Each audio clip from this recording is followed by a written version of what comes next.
Hey everybody, welcome back to the Sideshow. My name is Mingo. This is Tony.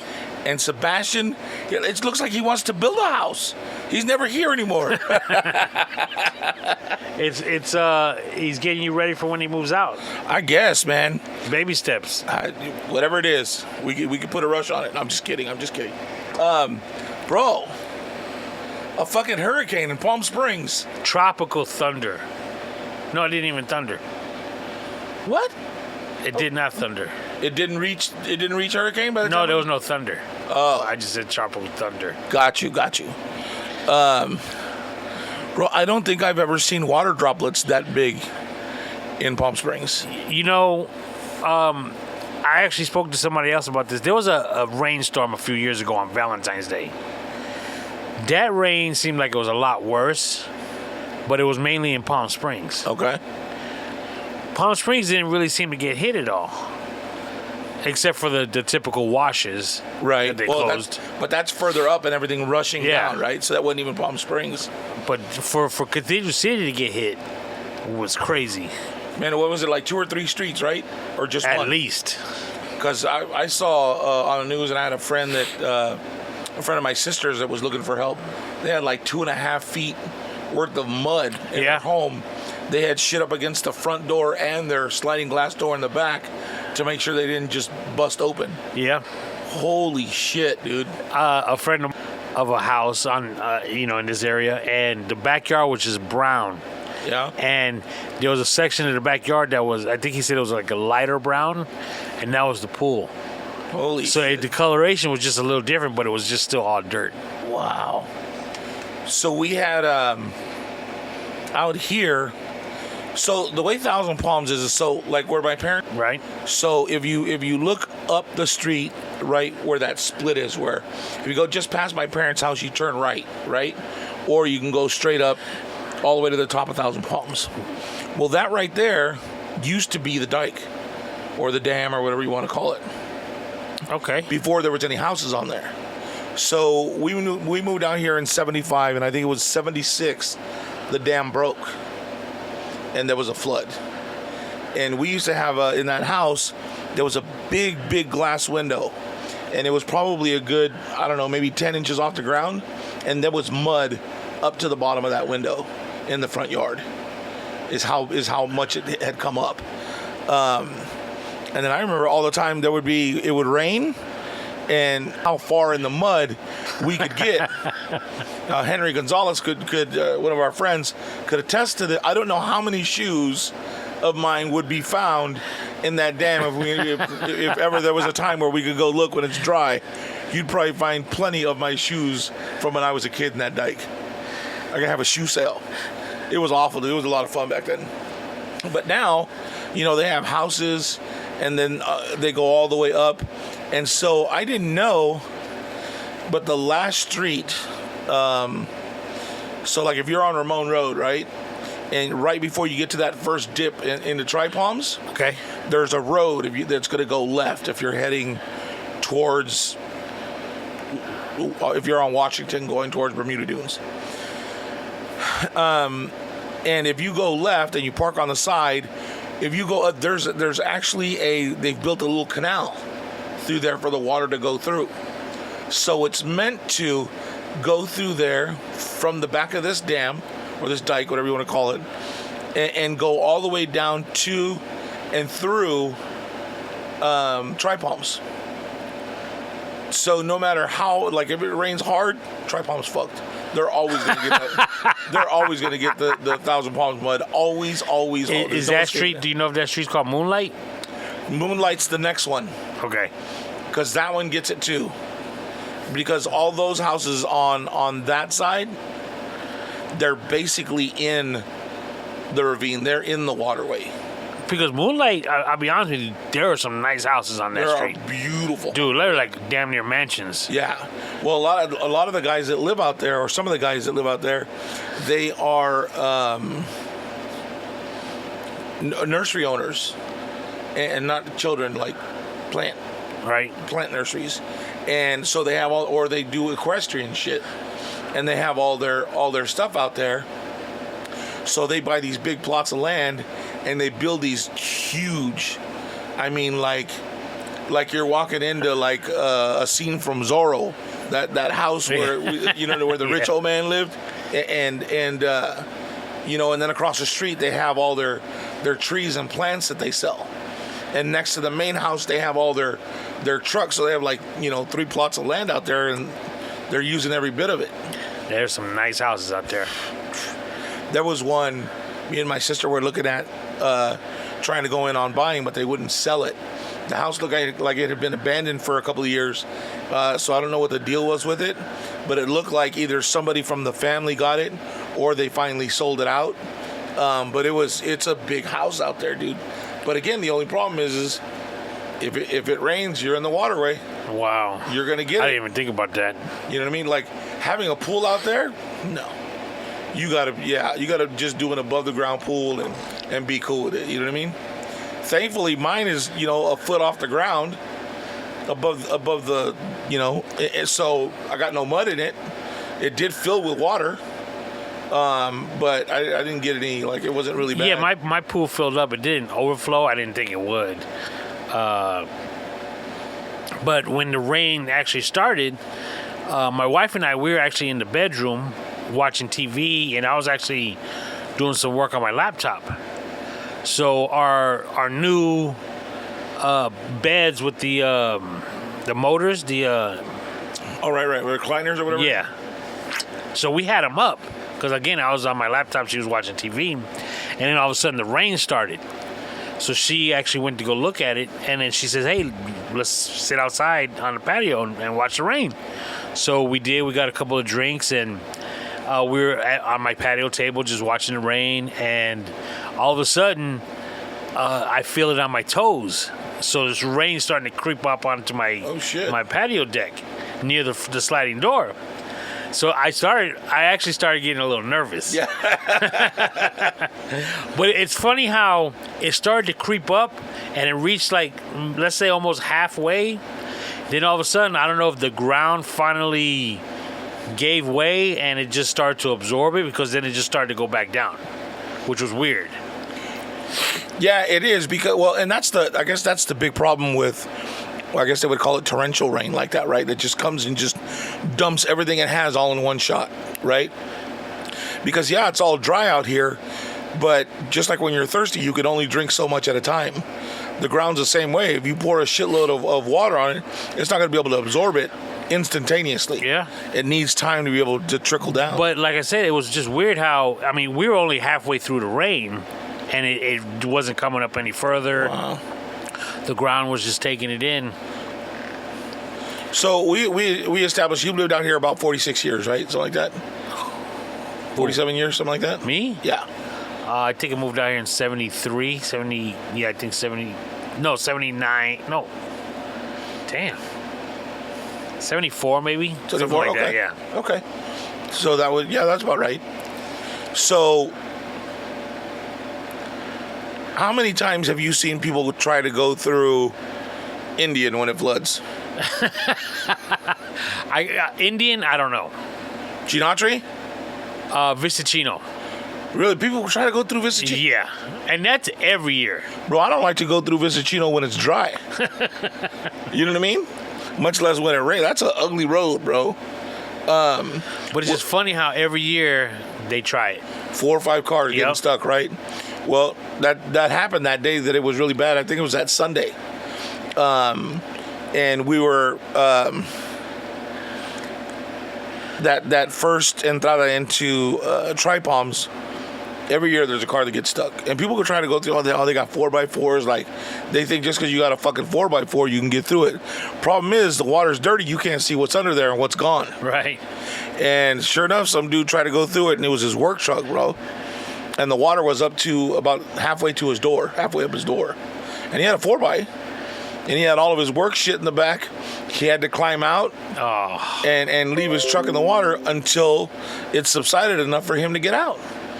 There was another guy with a Caterpillar trying to get him out, but the dude, I don't know if he didn't understand what he was doing, or if he had never done it before. But the way he was trying to get him out was he was just tearing up the road. And then finally he got stuck. So somebody had to pull out the tractor Man. that was trying to help the guy in the truck. And the poor guy in the truck at that point was there with another truck emptying out his work shit. Like he was pulling out pipes and fucking razor wire and all this kinds of. I'm like, fuck, dude. But there must have been a horde of about, I don't know, 60 people down there on that corner watching and yelling, no, try this, try that. Fuck, I'd get mad. Did you lose power at all? No, We lost power for like 20 minutes, maybe half an hour. that's not bad. The valley weathered the storm pretty good. It's not bad, but the funny thing is we lost power. So we're like, damn, So we decided to go lay down for a little bit. Right. Problem is, like I said, I grabbed my remote to put my bed down. The remote turned on because it was batteries. It's remote, right. But the bed wouldn't go down because there's no power. And I was like, oh my God. The first flaw to having that Dude. bed, right? I couldn't believe it. I was like, I hope this power turns on because I'm going to be sleeping in my daughter's room or on the couch. That's hilarious. So it was only 20 minutes and you were able to lay back down, 20, right? 30 minutes at the most. It wasn't bad.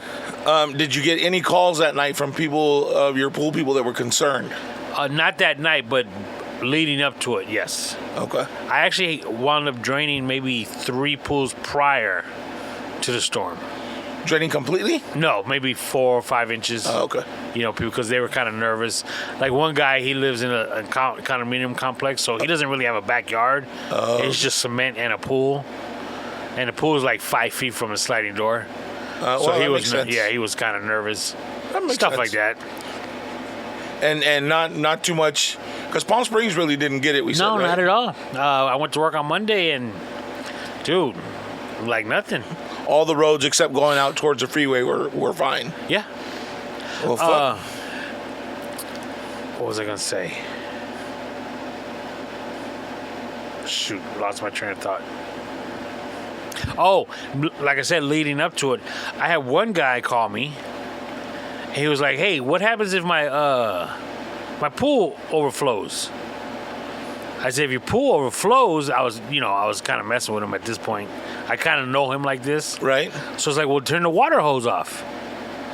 He's like, "Well, what do you mean?" I said, "Why would you be filling your pool?" He goes, "From the rain." I said, "Oh, it's gonna take like 5 inches of rainwater to really raise that pool." He goes, "I know." I said, "Well, by the time that happens, your whole backyard is gonna be flooded because it's just not filling your pool." That's what people really can't comprehend. It's not just filling your pool; it's your whole yard. Right. And I said, "I'm pretty sure by this point, you're gonna be getting some flooding." He's like, "Well, it's already starting on the side of my house." I said, "Exactly." I said, "It's got nothing to do with the pool." And he's like, "So what happens when the pool gets full?" I said, "Then that 800 square feet is just going to be some more water added to your pool from the raindrops." Again, your pool's not being filled by itself Right. to where it's overflowing. It's just your whole backyard is flooding. So I had to tell that to about 5 people. And did they get it? Did anybody say, "Well, why are you being a dick"? No, because again, I'm cool with this dude. Like, because I was like that because I was looking at the pool and I'm like, fuck. So well, it's gonna take a lot to fucking fill it because it was low a little bit. I didn't put any water in leading up, right? And I guess it should be fine. But shit, after like the first, so Saturday, I worked Saturday. And my brother was like, "Hey, you doing all right?" Yeah. He said, "Do you need any help around the house? You need bags or anything like that?" I said, "Nah, I should be all right. Everything seems, we're high enough to where we shouldn't need them. And I got all those rocks on the front yard to stop all the water from coming or whatever." And he said, "Okay." He said, "Well, why don't you, when you get out of work, come get the Cadillac?"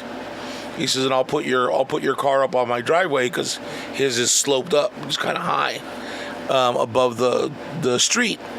And just take the Cadillac. That way, if you need to, you can get around or we get around whatever's out there." I said, "All right, cool." So I went and I dropped off my car, picked up the Cadillac, went and filled it up.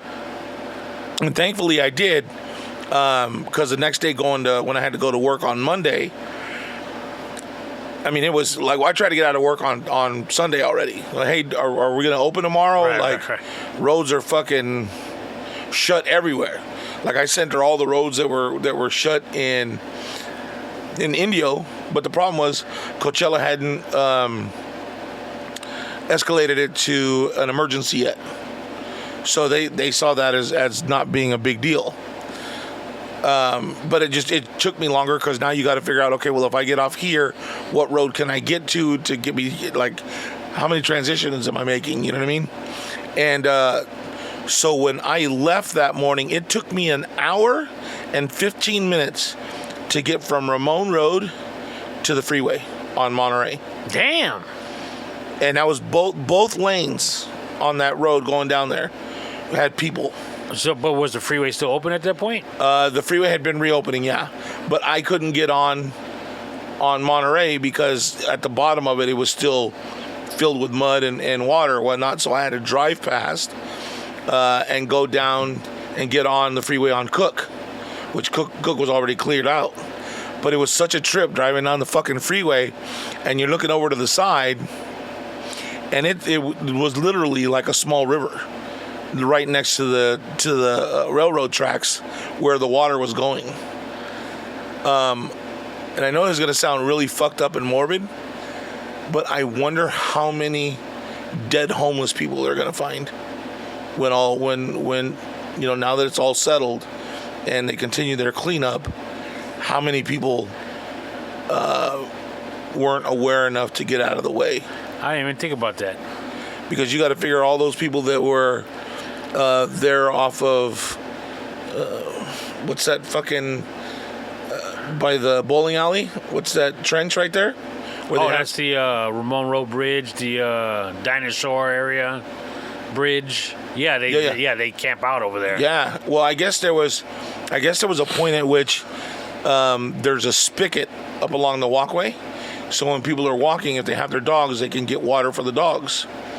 Well, the homeless encampment had three water hoses connected to it to run it down underneath the bridge so that they had running water down there.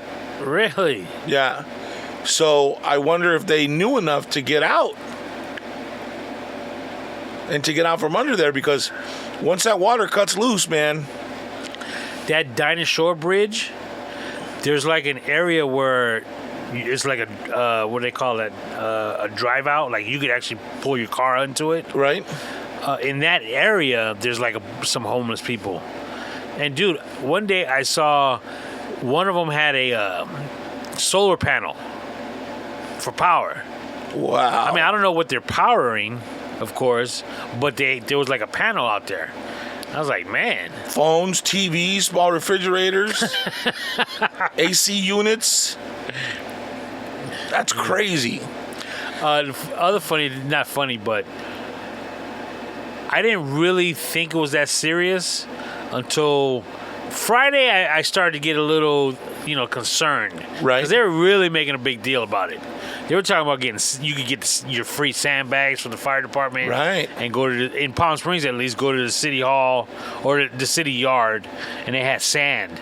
And on the news coverage, you saw like a lot of older people just getting sand. And I was like, wow, okay. But then on Saturday, I actually went to Home Depot in Ranch Mirage, and I was driving down Ramon Road, and I couldn't believe the amount of people that were pulled over filling up trash sandbags with sand. Really? From the desert.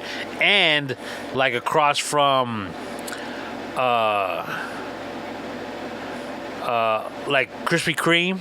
Oh, yeah. On the side of Costco, people pulled over and just filling up sandbags.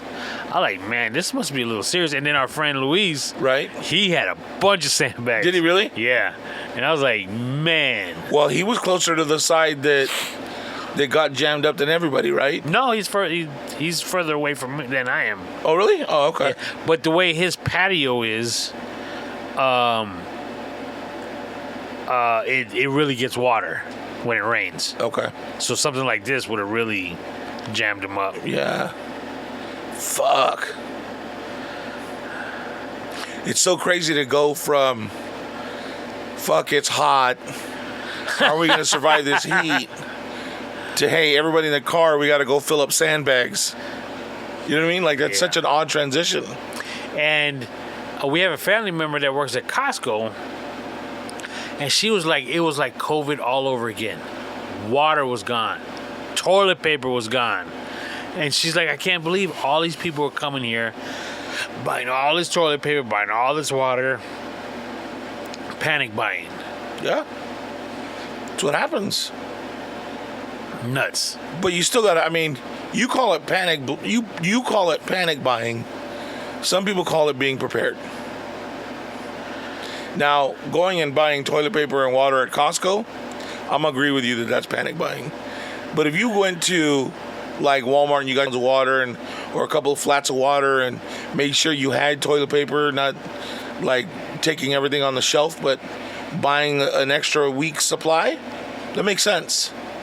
As opposed to, sitting home and be like, man, these motherfuckers crazy, huh, baby? Shit, water just hit my toes. They tripping. We halfway through it already. Shit. And all these people that their houses got the money. Do you know they're looking at least a year before their life gets put back together? Well, yeah, because the flood is equal but opposite of a fire, right? Because now you got to fucking peel all the walls back. Yep. Got to dry it. And then a lot of times they have to do, my nephew does this, and it was telling me, he says they're going to have to put plastic bags over everything. And they put these heaters in these houses to dry the water.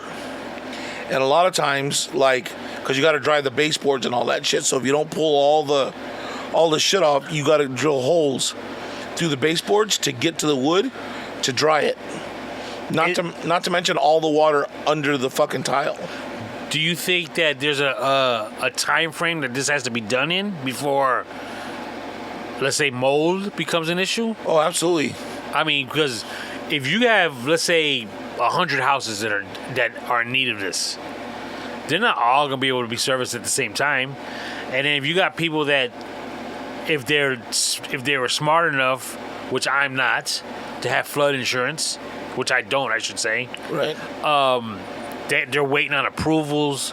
They're waiting on money. Yeah. So how do you know about how much of a turnaround time they need to get this done by? Well, I would assume that, especially because they're probably not running their AC in the house or anything like that either. But by the looks of their front yards, I'm gonna say their AC was gone too, yeah. Right? So, their house is probably really humid inside. Oh yeah. With that moisture. So I think time is of the essence. Because either they're gonna get it all dried and done, or it's gonna be that much more expensive to do the repairs. Because all that, there's moisture underneath all of those tiles, because the water will go through the grout. Well, I mean, even for that matter, the kitchens are ruined because the cabinets are just gonna be warped. Right. So cabinets got to go. Yep. Might as well just rip up the tile as well to get to it. Because who knows how many tiles are gonna now sound hollow. Right. There was a new, for the next month at least, the news stories are going to be on this all the time because they don't really have anything else to talk about. Right. But they did a story. They were interviewing someone, and they already had probably a good 4-foot section, height-wise, all around that they cut the drywall. So, like, all the studs are exposed. Good. The wiring. And you figure it's been a week. They've already done that. Fuck, who knows how long they're going to be like that for, though. Fuck, it's already been a week, Tony. Think about that. Yeah. Really? Yeah. And what about the people that don't have the understanding or the wherewithal to do that? Or that are afraid to do it because they don't know how long it's going to take to get back to normal once they do. Because you're not going to be able to just clean the house and be like, okay, let's just go buy all new furniture. Yeah. You got to get that shit right, or you're going to be fucked. All them little black spores and all that other bullshit. Like, you got to treat everything. You have to bleach and kills and how many people would you think are ready to sell those houses at a loss? How many people are ready just to walk away from them? Guess that really depends on how much the mortgage is, how much they got left on the mortgage. Hey, nice house, freshly painted. Cathedral City, really cheap. Like, really cheap. You know what I mean? Moving sale. Gotta go. Even, like I mentioned that mobile station on the corner of Vicentino and De Palm, I actually just drove by it.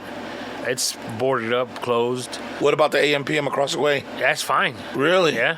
And I don't think that the water got there. I mean, as far as the flood. Right. Because I think it went down Vicentino, made a right on De Palm. Fuck. Well, yeah, that's how we tried to get out of work. We were showing them pictures of that corner of Ramon or where the McDonald's is at, going into Cardenas. Oh, shit, look at that, man. People fucking cars are underwater just trying to get carne. Trying to get some McDonald's. But they didn't go for it. We had to go to work.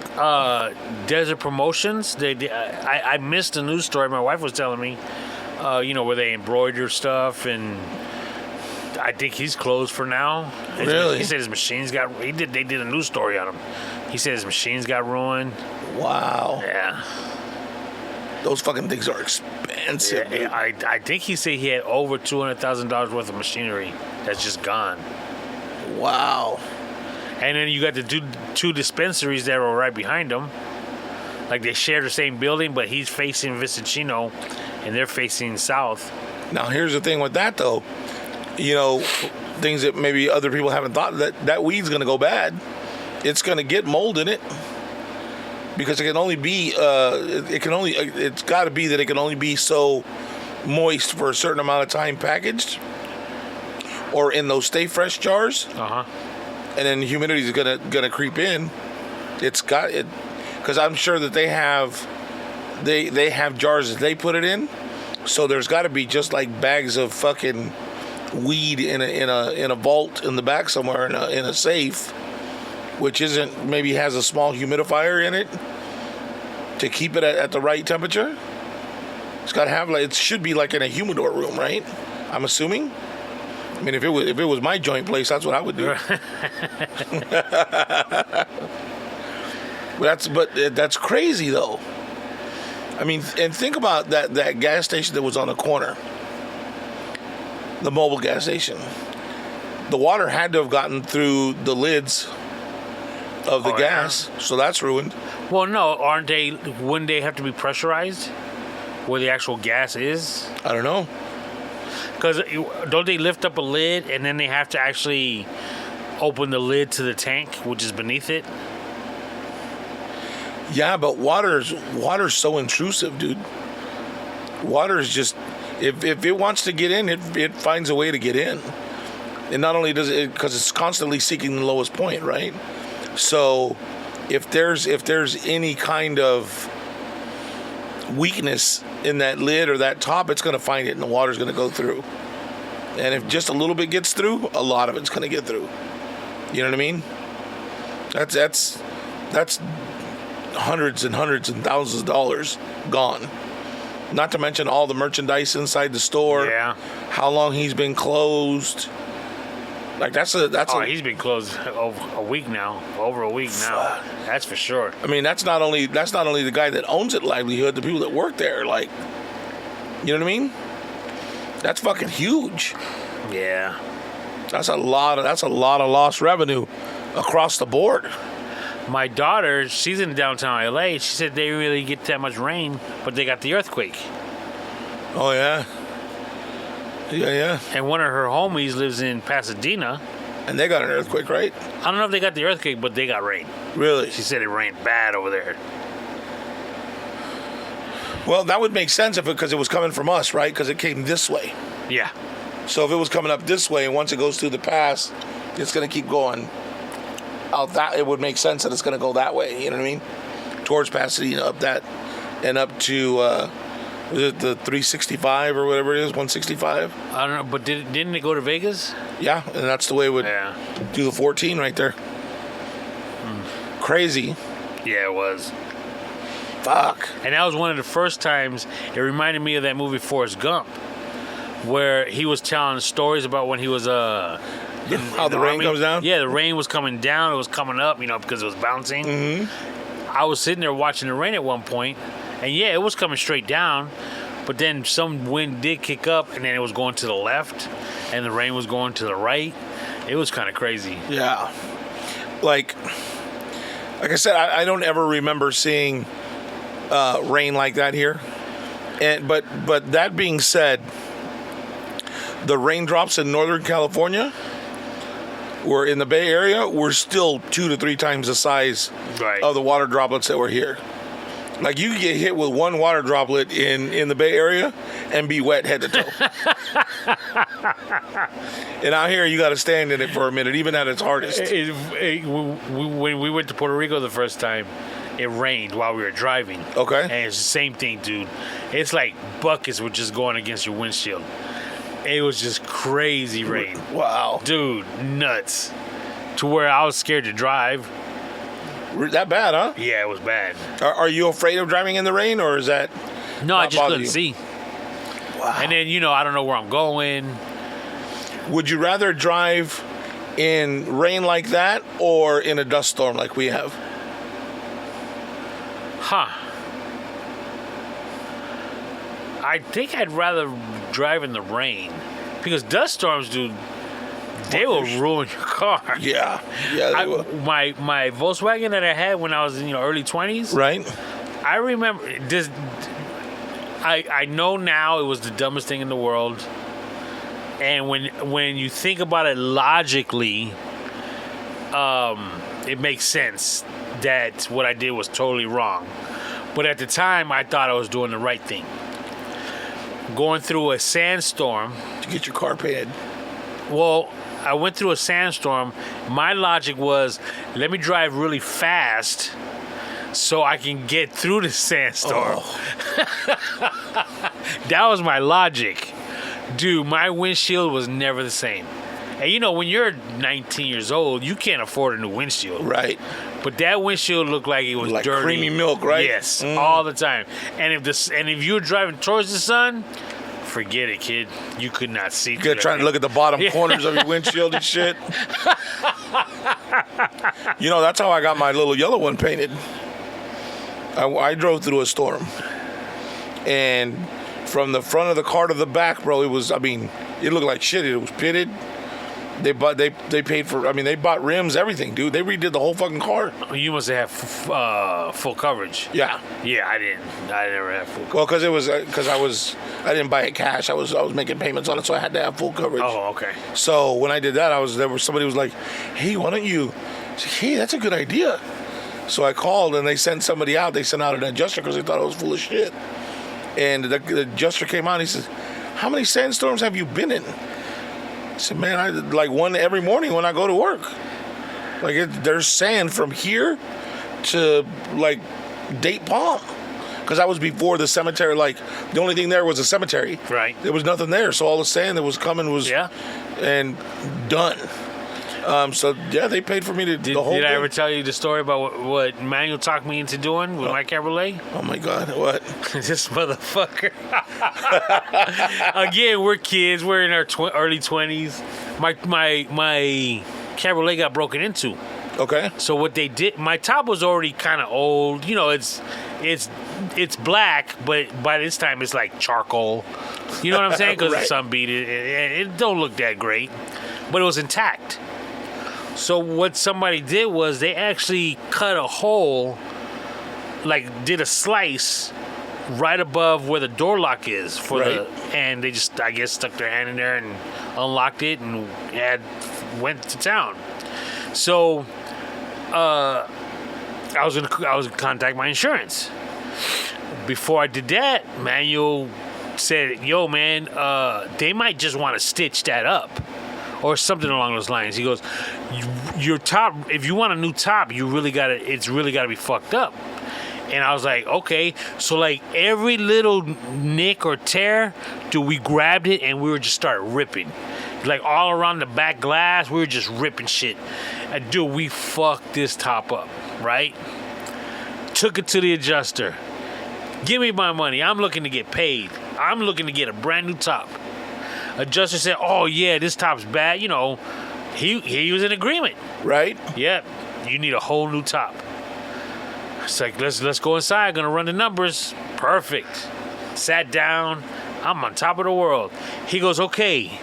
I don't remember. Let's say the top was $3,000 at the time. He goes, okay, a new top's gonna cost you $3,000. I'm thinking to myself, oh yeah. He goes, what year is it? And I don't remember what it was. And I told him. He goes, okay, depreciation, minus your deductible. Okay, we're gonna give you a check for $800. Oh. Or something like that. I don't remember exactly. Right. And I was like, what are you talking about? And he was like, well, your top's not new. We're not going to pay for a brand new top because your top's not new. We got to replace what you have. So that's why we do, we figure out how old it is. And then you do know you have a deductible. At the time, it was probably $500, maybe, and $1,000. I don't remember. And I was just like, my mouth dropped, kid. You look over at Manuel like... He wasn't with me. But dude, you should have seen us in my driveway just ripping the shit out of this top. Man, needless to say, I had a fucked up top from there on out. You didn't go buy a new one? Hell, dog. You could have went and got a used one.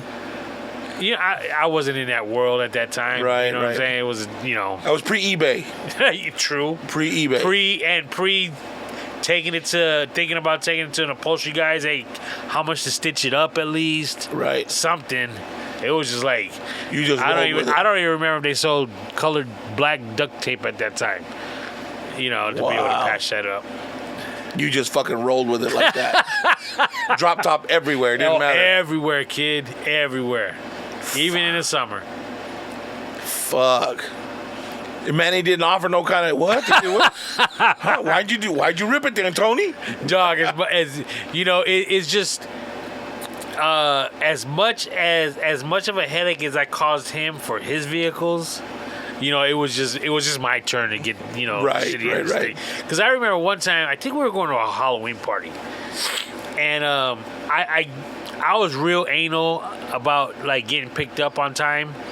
And solely because of the fact that we didn't want to be late. Right. We was trying to hook up and all that kind of stuff. So one time he came to pick me up, and I think it was a Halloween party. And he was pissed off because he got a speeding ticket. And he was telling me, he goes, the only reason I got the speeding ticket was because of you, because I was trying to hurry up and get here, because I didn't want to be late, because I know you was going to be in my ear, up my ass about being late. He knew already. Yeah. It's fucking hilarious. I got a fucking speeding ticket not that long ago, dude. Like, are you serious? $283, bro. Dog, you're 52. Gonna be 52. I know. And you still getting speeding tickets? Bro, I wasn't even paying attention. It was almost 7:00. I'm driving home. I just gotten on the fucking freeway from Coachella off the 50, and I'm driving. And so like from 50 to about Fantasy Springs, it's 65 miles an hour. Okay. And then once you get past that, it's 70, 75. You know what I mean? Okay. Well, I wasn't paying attention, and I was going a little heavy through that whole thing, and I'm doing something, and I fucking looked up, fucking lights were on. I was like, God damn it! So ain't nothing I can do. I mean, so I pulled over and I pulled off the freeway and got us off the freeway. I said, hey man, I hope you don't mind. I said, I'd rather get you out of the fucking off the freeway than have you stand there and give me a ticket there and just do it in the shade. He said, no, I appreciate it, blah blah blah. He said, you know why you pulled me? You know why I pulled you over? I said, well, once I saw the lights and I looked down, I said, yeah, I figured it out. I said, yeah, I just wasn't paying attention. I was just trying to get home. Where are you coming from? Work? Where do you work at? I showed him. He said, okay. He said, hold on real quick. He said, you don't have any warrants or anything like that? Nah. So he came back and he says, hey, so you were going a little bit faster than what I put on the ticket, but I'm going to put that you were going, I think he put 70. 72, something like that. I think I was doing like 90 when he caught me. I really wasn't paying attention, bro. I was just kind of like, I was just floating. I was just trying to get home. And so I still got to go to school for it. I paid for it. Damn. But I haven't gone to the school for it to keep it off my insurance. So I don't want my insurance to go up.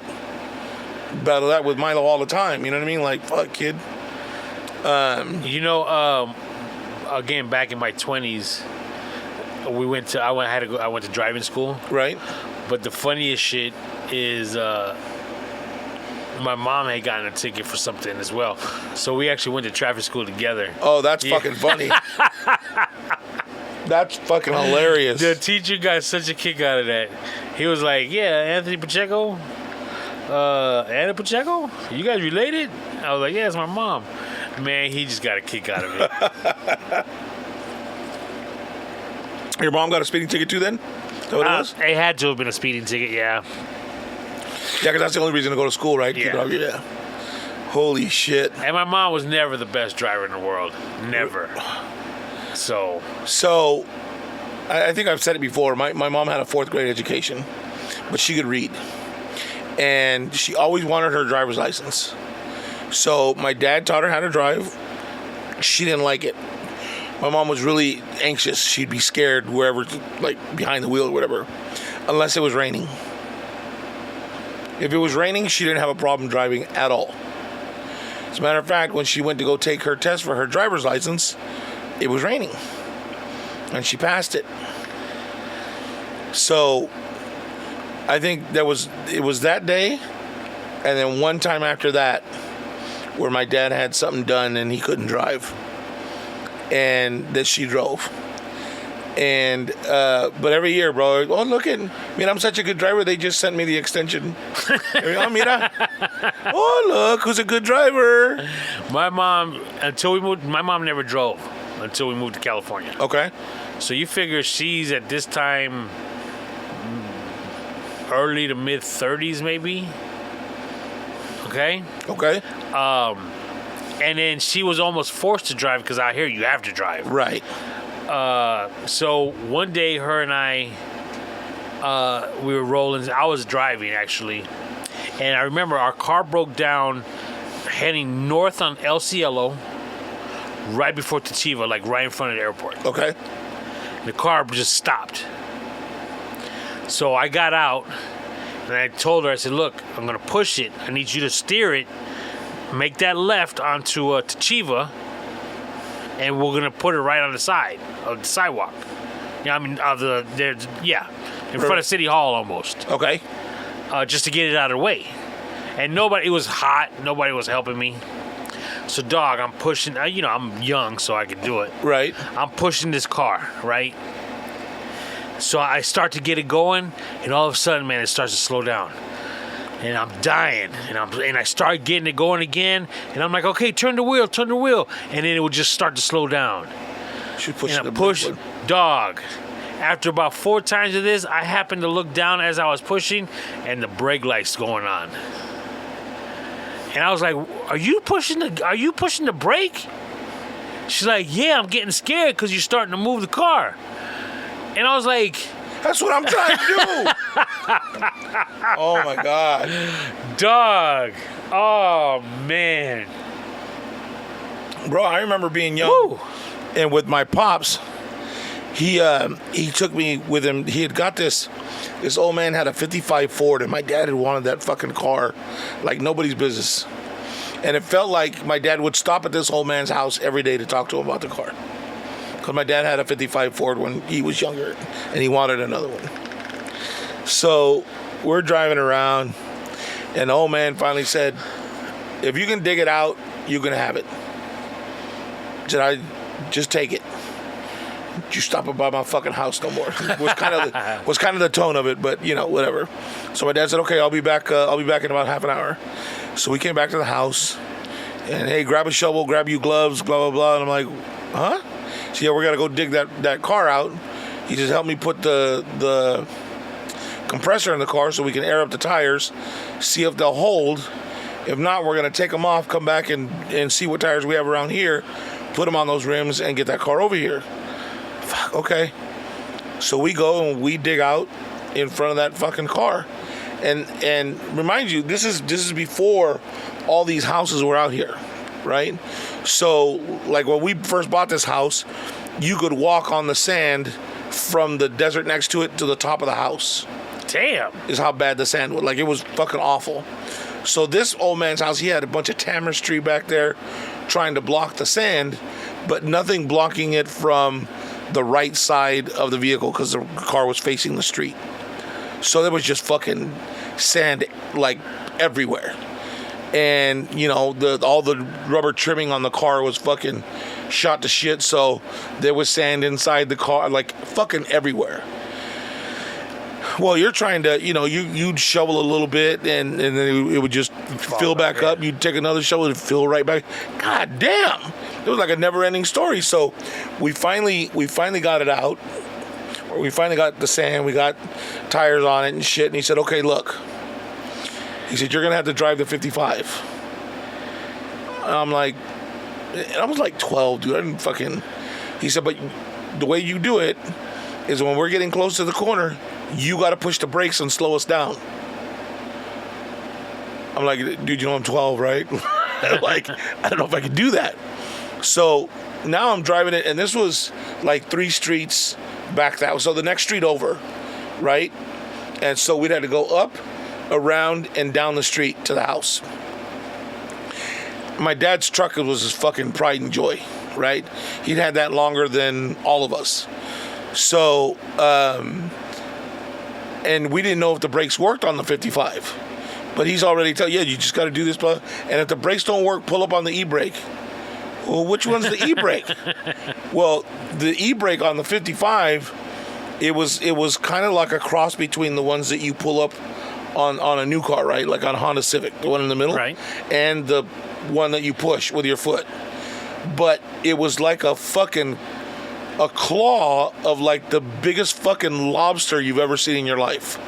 So right now, it would probably be like one hand I could do it. But back then, I'd have to take both hands and try to push the claw down so that I could pull it up or down. So it wasn't something that was easy, like I could keep one hand on the wheel and maneuver the parking brake. Bro, I'm shitting myself trying to get this fucking car back, trying to slow it down. We got to the first corner. He says, "Never mind. Never mind. Get in the car." I couldn't, because I'd push it, and it wasn't that it was my fault. I'd push the brake, and it would roll. The tire would go a couple, and then all of a sudden, they'd fucking clear off enough sand, and they'd catch. So he's doing this in the fucking truck, and he thinks it's because I'm scared pushing the fucking brake, but the brakes weren't getting, and then all of a sudden when it did, they got good. So he came and got my mom, and now me and my mom are in the 55. All right, so you know how to do it, right? Kind of. I didn't understand what he said. Fuck. Okay. All right, Mom, start pushing the brake. Which one? Oh, fuck. So I'm just going to run. At the next stop, I'm just going to fucking run home. We finally got the car back to the house, but it was probably one of I don't know if it was one of the best or worst experiences with him trying to get that fucking car home, because here we are trying to figure out, all right, why is it stopping so fast? Like, why is it, Dad's getting fucking mad? Like, yeah, it was hilarious, dude. That old man made us do all kinds of shit. But he was always doing shit like that. He worked for this lady, and she had a 74 Cadillac Eldorado, and the shit was clean.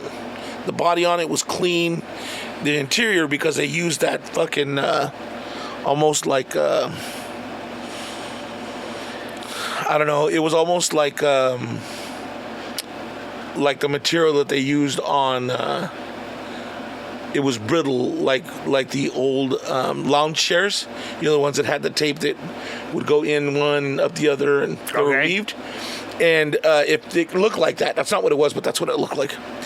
And it had a small top towards the back. Long fucking car, bro. Had to be at least a good 28 feet long. But it was up in the hills off of Palm Canyon.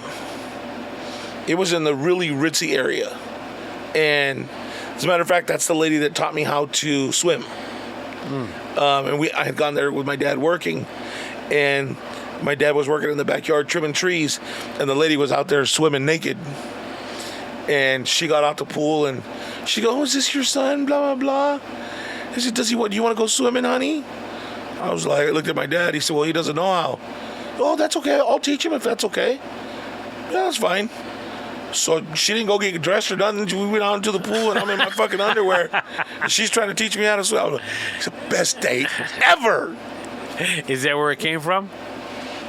Probably. I'm not gonna fucking lie, bro. Come to find out, the lady was an actress. Oh wow. I didn't know that back then. Like she was supposed to be a well-known actress back in the day. I don't want to say her name or anything, but it was kind of cool, knowing that. But anyways, my dad asked her about the Cadillac. Because that was my ex-husband's, and he passed away, and his son just brought the car out here and left it here. She says, if you clean up all that stuff around it and then clear the bushes and can get it out, you can have it. Okay, we gonna go grab the shears. Fuck! I was swimming. So sure enough, we cleaned it out. He brought it back. My uncle painted it that Cadillac cherry red, and that's about as far as they got. I put new tires on it, and he would drive it every once in a while. Like, we were going to family shit or whatever. But the problem was they didn't put anything over the fucking interior. And the AC didn't work, so we had to roll the windows down, right? So all this fucking, it's like a fucking blender in this fucking 74 Cadillac going down the fucking freeway with all this material that's flying around because it was all fucking dry rotted. So you'd get there and you thought, oh, you was looking fresh when you left the house. You got all kinds of particles in your hair. You got fucking dust mustache and all kinds of bullshit going on.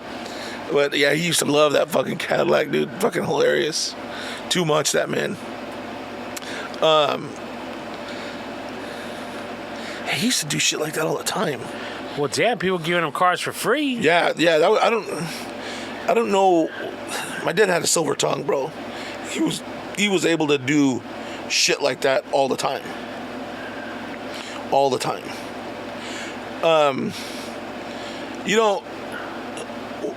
A thing that I went to out in Phoenix. They had, they brought it up, and I was kind of like, wait a minute. They were talking about nicknames and how everybody had nicknames growing up.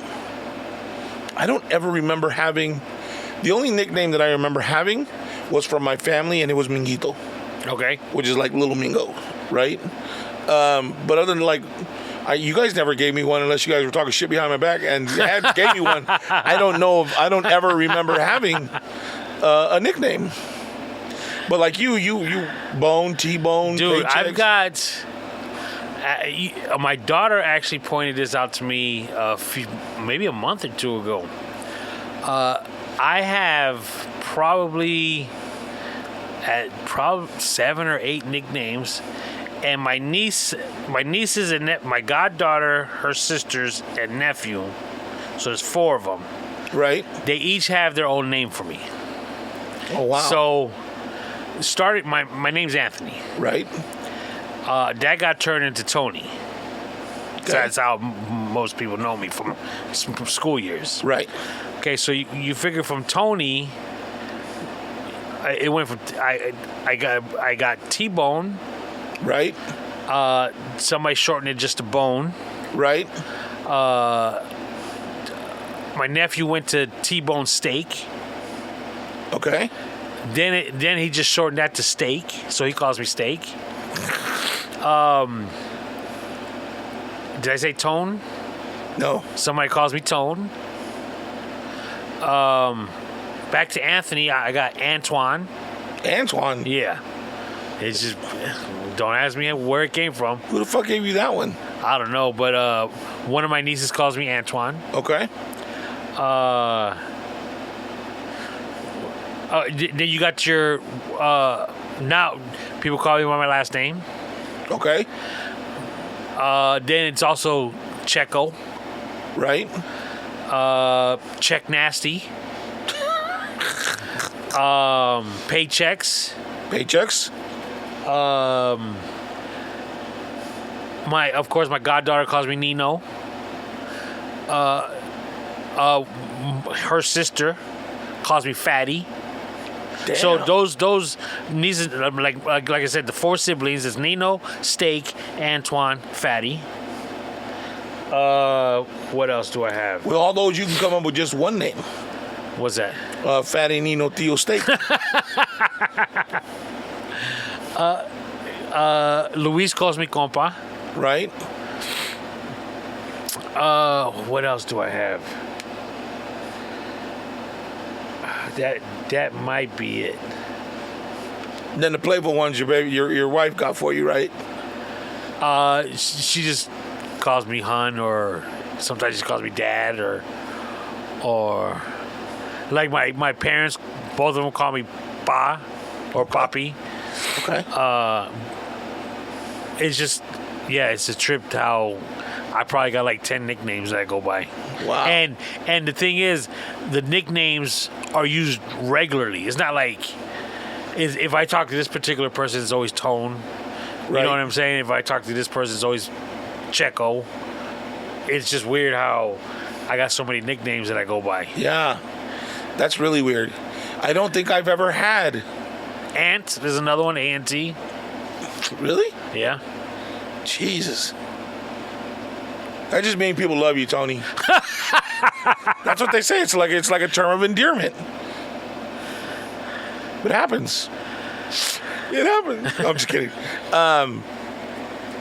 Do you have nicknames for your wife? Does she have a lot of nicknames? No. I just call her Love or Honey. That's about it. Honey Lamb. It's been a long time since I used Honey Lamb. I used to call her Honey Lamb Chop. Like a lamb chop. Right. Why would you call her that? Because I would eat her up.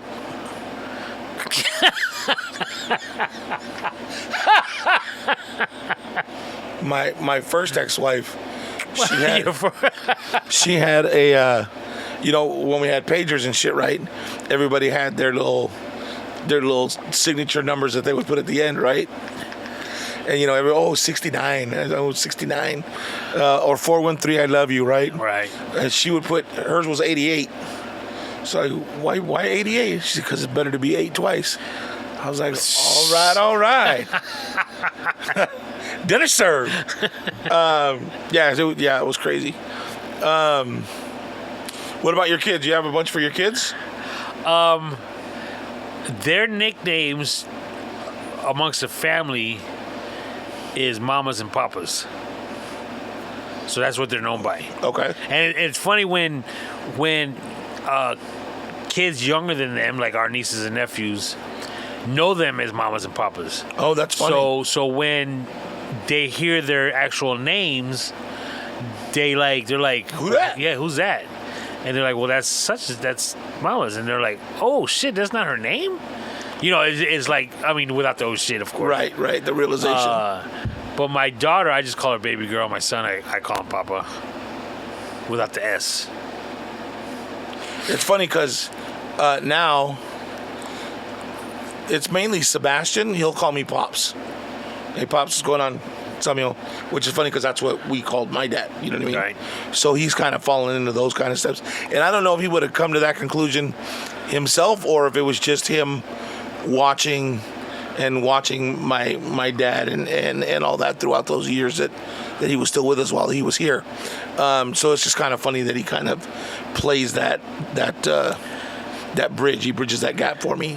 I remember when my son was like, let's say he was a freshman in high school, we were at the mall, Palm Desert Mall, one day as a family, and we were leaving. I remember we were walking through the parking lot, and somebody called me and said, "Hey, Pacheco."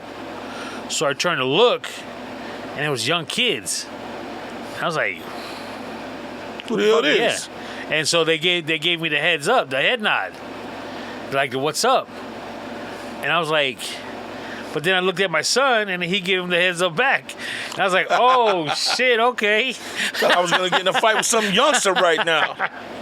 I said, you Pacheco too? I was like, okay, shit. That's funny shit. You know what? I lied. I want to call them kids, but they're one's in their 20s. Girls in their 20s want to call me Ming or Mings. It's funny. Like Ming without the O. Like, isn't Mingo short enough already? Like, you gotta take the O out? Sorry, I'll give you the O later.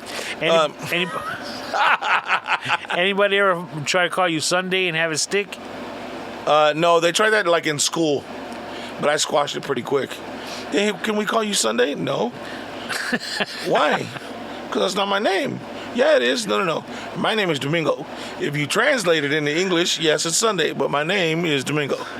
So we're going to stick with that, okay? Yeah. I remember the reason why I'm called Tony is because when I first moved out here, first day of school, I mean, I don't know anybody.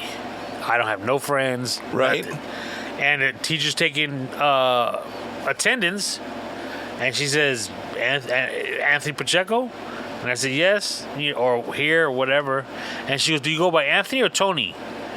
And I was like, Tony. Because I thought it was cooler.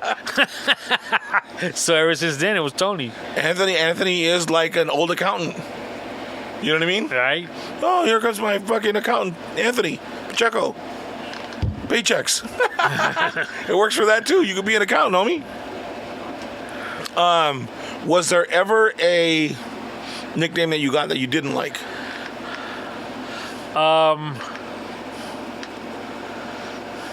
For a minute, my middle name is Regino. It's really pronounced Regino. Right. It's after one of my grandfathers or great-grandfathers. Regino? Regino. But it's spelled Regino. Okay. And for a minute, my buddy James was calling me that. Once he found out what it was. Right. It didn't stick, but I didn't really like it too much because I didn't like that middle name anyways. Got you. But other than that, no, I don't remember. I was really good at giving nicknames. And there's a person that I gave a nickname to that, in hindsight, was a fucked up thing to do to the guy. And I think they still call him that now. And this is fuck. See, it would have been in maybe high school. So that's a good 30 some odd years.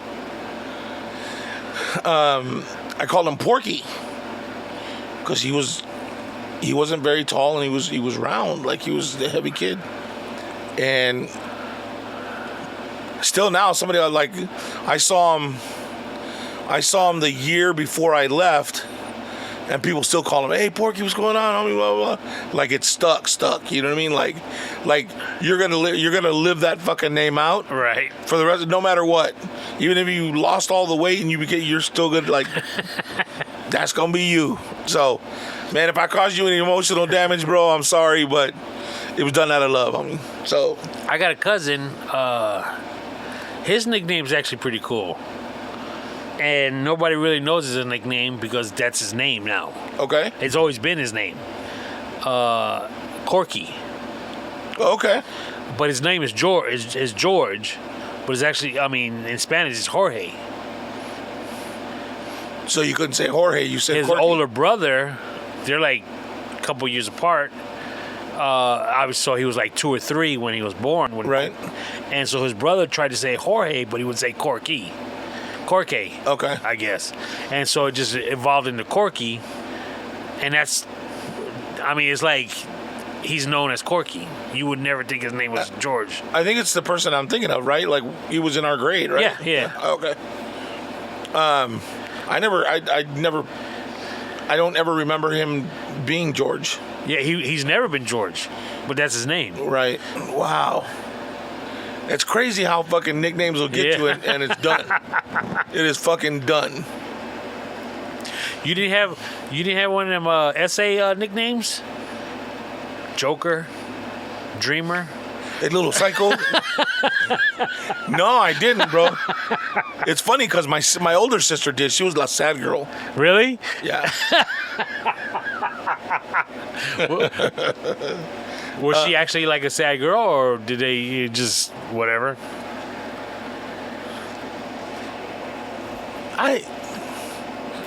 Yeah, maybe. I don't think I wasn't emotionally intelligent enough to pay attention back then to kind of see that kind of shit, to see, you know what I mean? But I was kind of a dick to her too, but dude, she had some fucking, her friends from out here were fucking hot, bro. But hot where they had like, dickies with creases, and they had tube tops, and their really dark hair, and the little, remember I told you about all the bracelets, and all the power bracelets, and making all these designs with their bracelets, and their fucking lips all dark, and we finally stopped. We finally finished watching this fool. Okay. And in one of the episodes, like one of the girlfriends had the black bracelets on, and it was just a double that they. I don't know how to hook it.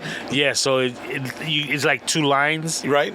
Yeah, my old lady pointed out. Look, she got the black bracelet, the chola bracelets. I was like, yeah, I remember those. I'm gonna call Mingo right now. I love that. Those shit. were on point back in the day. Fuck yeah, dude. Yeah. And there was girls that could, like, they would have them on all their fingers, like they would have them on all their fingers and make this, like they were wearing gloves. Yeah. Out of your little fucking thing. I was like, God damn. A lot different than what the kids do with the bracelets now. Now they're all different colors, which means they're down to do different shit. Yeah, I heard about that. It's like, holy crap. Is that still a thing though? Because that was like I heard about that like 10, 15 years ago. That was years ago, right? Yeah, my cousin works at the school district, and she told us about the different colored bracelets and what they mean. Isn't that crazy? Yeah, dude, nuts. Well, even their own little language of what is it? DTF.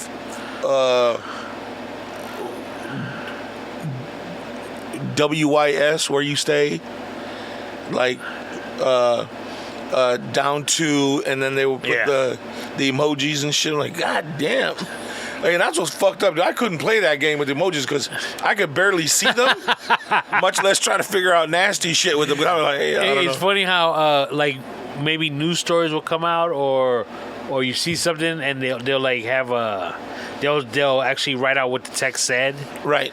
And a lot of things are abbreviated. I have to actually I'll Google, those 3 letters. What does that mean? Right. I'm like, oh, okay, that makes sense.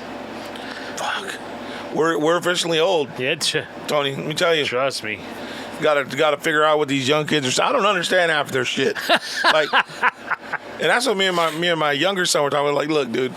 I said, I don't understand your guys' shit is not cool. It's not hip. He said, what do you mean? I said, because your shit don't make sense. At least our shit, when we said something, it made sense. If we came out the house, you look fresh, fool. Like that means, hey, man, you look good. Like you just came out of a store with all new gear. Like it's fresh. It's brand new. It's something cool. And what do you guys say? Oh, gang, gang. The fuck does that mean? Gang, gang. I ain't heard that one. Oh, yeah. You don't have gang heard that? No, I ain't heard that gang. Oh, we gang, gang. Or what's a snap? No, a cap. Yeah, that's a lie? Yeah, a cap is a lie. What?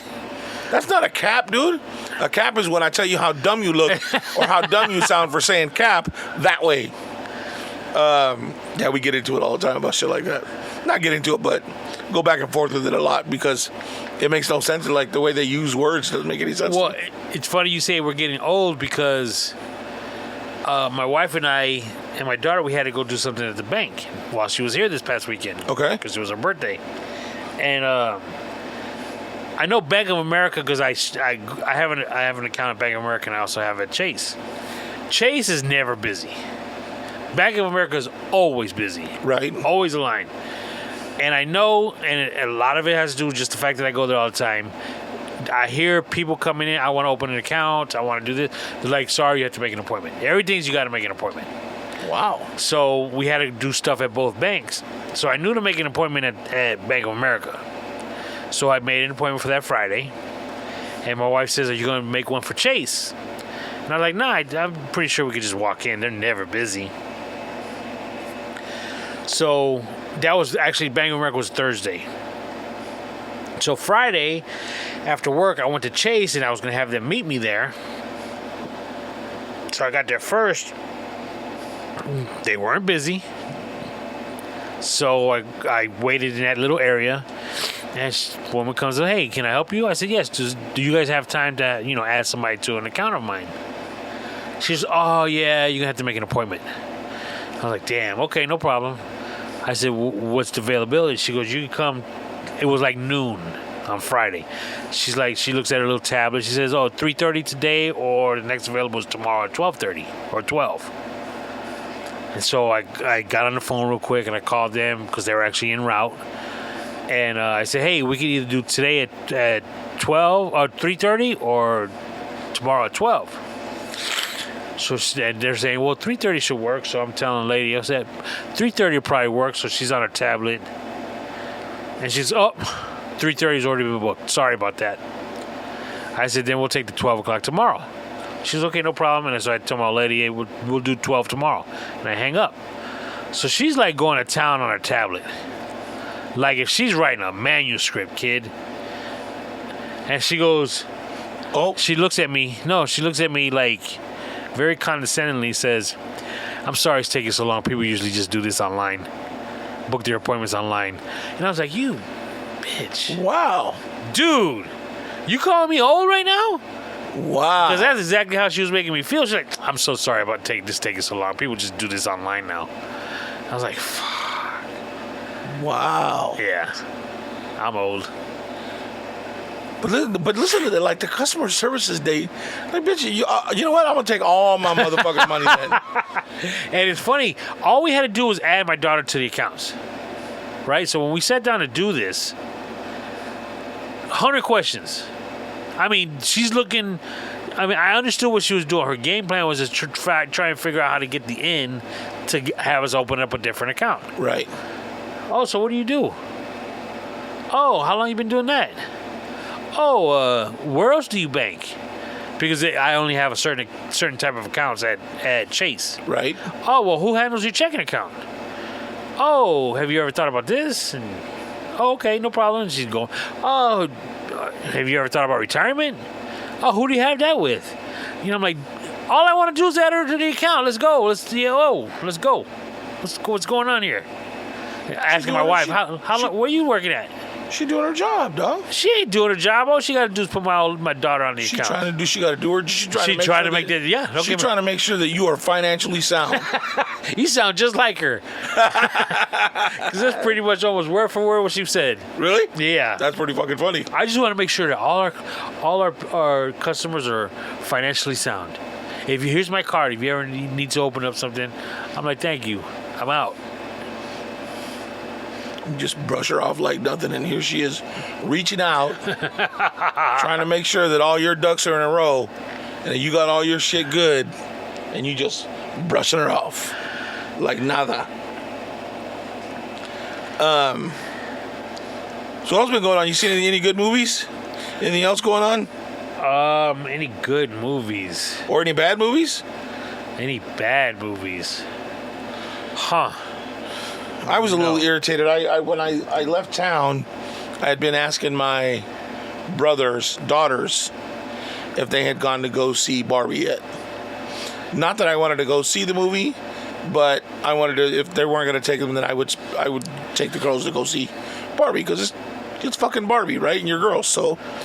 But apparently they took them while I was gone, so I didn't get a chance to see Barbie. I'm sure you didn't fucking go watch it. Oh, I watched it. You watched. Did you go to the movie theater to watch it? Or Hell no. on your fucking box? Yeah, I was on the box. Motherfucker. And? Horrible. Really? Yeah, dude, it was bad. I didn't like it. Was it? But why was it bad? Because I didn't, you know. It had an ending, right? That's why? You know, falling asleep through a third of it probably didn't help. But that says something where I fell asleep through a third of it. It was geared towards adults, which is cool because the storyline was girl power type deal stuff, okay. and it was just, I didn't like it. All right. I didn't like it at all. Yeah, my niece said, "Oh, it was not for kids, Theo." Yeah, it was more of an adult movie. And it was kind of campy at times. It's fucking Barbie. What'd you expect? You're right. You're right. I should have not watched it. Well, let me ask you, how did Margot Robbie look as Barbie? That should have been enough to make the movie. She kind of looked like Barbie. She looked good. No, it was more of the... I know you don't have to say that. I know you can't. No, but it was more like the body structure, skinny, tall. Yeah. You know that. You ain't got to sell me on it, bro. I know who you talking about. Shit, I'm good. You know, another movie that's on the stick that we want to watch the movie, but I don't know if I should invest time on watching it on my stick. Because Oppenheimer.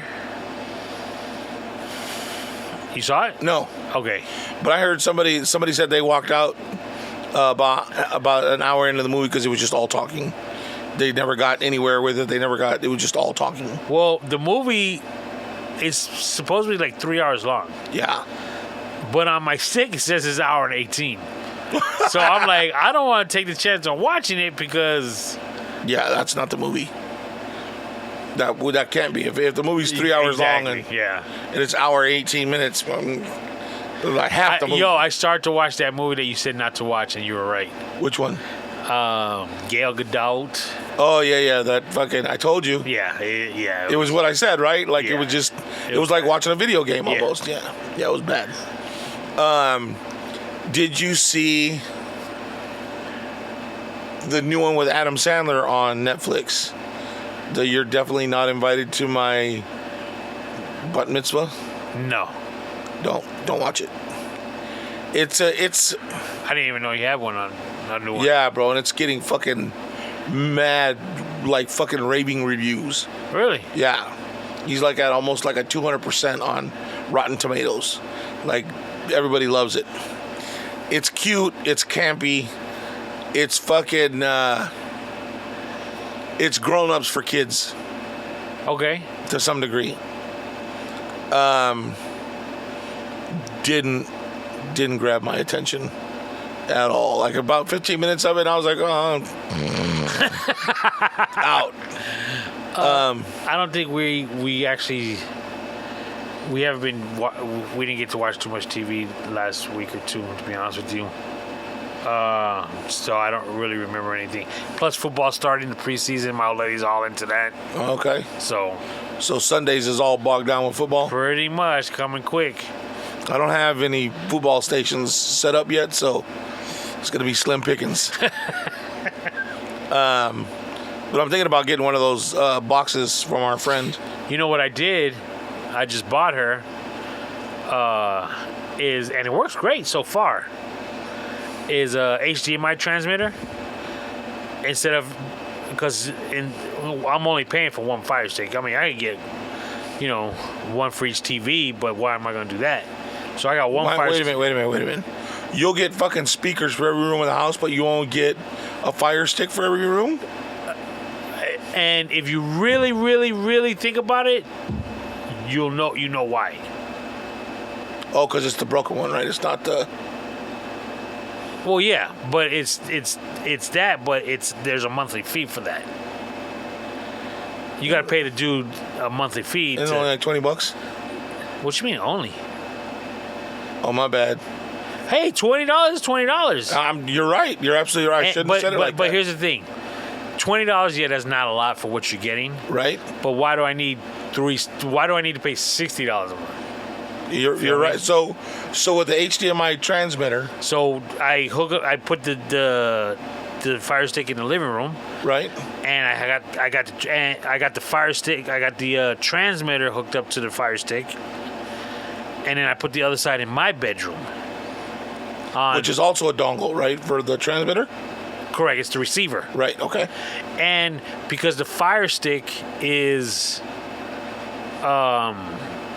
radio frequency. Oh, instead of infrared. Yeah. You could control it from the bedroom.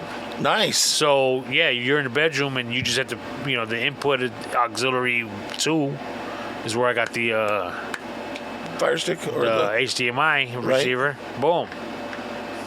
Comes in great. Goes through the walls. No problems. Nice. Yep.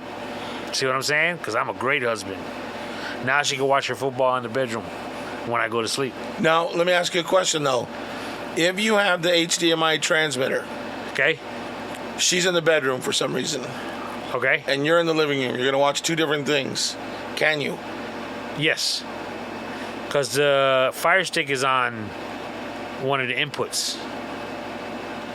Okay. So I can still watch Netflix, whatever, because of the Fire Stick is still playing, even though it's not being shown on the screen. Got it. So But in other words, if I wanted to watch something on a Fire Stick, I gotta watch what she wants to watch because you can't split what's showing on the Fire Stick. That's what I was asking. Okay. Right. So if you're using the TV in the living room, you would have to just use the RF antennas, right? Is that what you're saying? No, I would have to use, unless I want to watch what's being shown on the Fire Stick. I have to watch.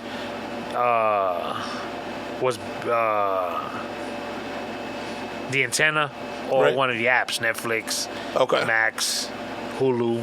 Got it. Because the TV in the living room is Wi-Fi. Yes. Okay. Because I know that you had some old TVs. I'm not. That's just that's what you said. It's not what I'm not talking shit. That's just what you said, that it didn't have all the new capabilities, and you were trying to step up your game. I'm not talking shit. I'm just saying that's what you said. Please bear with me. So you got all your media and all your shit squared away at the house then? All of it. For now, I am, yes. Yeah. I mean, I don't know what else I can add, but I'm thinking yes. I think so. Nice. So I'm gonna be coming into some money. Hopefully, I'll be able to next month. By the end of September, I'll be able to change to AC. That's my next plan. Is to change the AC in the house. How are you coming into some money? I mean, if you're gonna say it, like, if you're gonna put it out there, you gotta say how. No, I don't. What the fuck you talking about? I'm moving some things around, and I'll have the money to be able to fix the. How are you AC. gonna do that? What do you mean? I'm gonna be coming in some money next month, so I'm gonna do this. Why could you have just said, "Hey, I'm planning on doing the AC next month"? Well, because you know my financial situation, so I say I'm coming in. do? Well, come on, you know probably more than anybody else, But I don't know where you're getting money from. right? I didn't say you knew everything. I just said you knew better than everybody else. Shit. So now that summer's over, you're gonna get a new AC unit now. Right. Right. Well, because it makes sense. Oh yeah, definitely. Why be out 2 days without AC during the summer when that fucking 2 days. Yeah, 2 days. A day? I don't know how long it takes to put in a fucking AC. And not to mention, I don't know what they might come up against when they start peeling shit out. A day. Okay. Hours. Full day max. All right. So I didn't want to be without a full day of AC